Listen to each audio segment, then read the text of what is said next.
name is Passion, and I knew right away that I wanted to have a conversation with you guys about passion and art. What I didn't quite expect was that after I thought about it for a little while, the relationship between passion and art, as I see it, isn't quite as strong as I originally expected. As creative people, we want to create with passion. I think that that's the goal, and in fact the inspiration for most of us when we begin to create stuff. It made me think about the fact that whether or not the creator is passionate is almost irrelevant.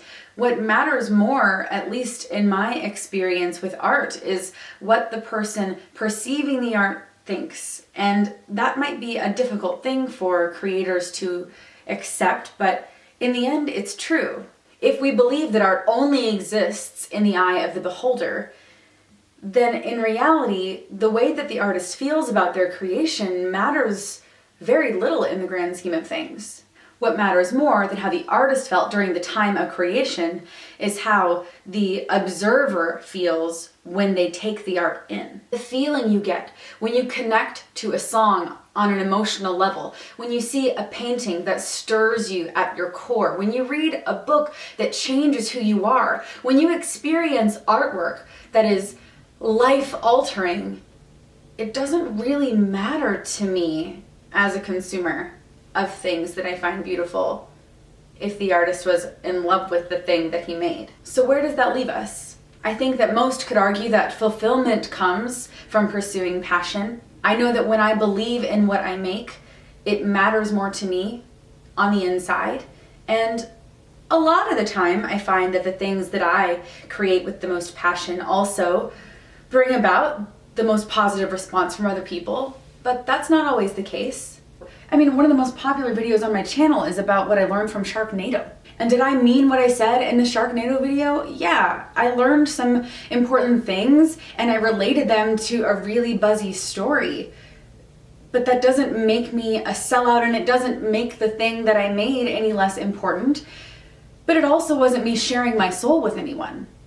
As I tried to come up with this definitive link between art and passion, what I landed on was the only person who can know if the creator was passionate during the production of a piece is the creator. And at the same time, if the person who's observing the artwork perceives passion, then that's a great beauty, even if the author really was just trying to fulfill a commission. It got me thinking about how the entire idea of reviews or quantifying art, the idea of categorizing it and putting it into groups and ranking it is absolutely absurd, because it is impossible for two people to perceive a piece of art from the same perspective. If there are an infinite number of positions, of perspectives from which to observe something, and a review is only articulating one of those possible perspectives, it just seems a lot less scary. What do you think about the relationship between passion and art? Do you think that art can exist without passion? I would love to know your thoughts in the comments below. In case you missed it, my husband Darren and I are a band Wedding Day Rain, and last week we released a song on our YouTube channel.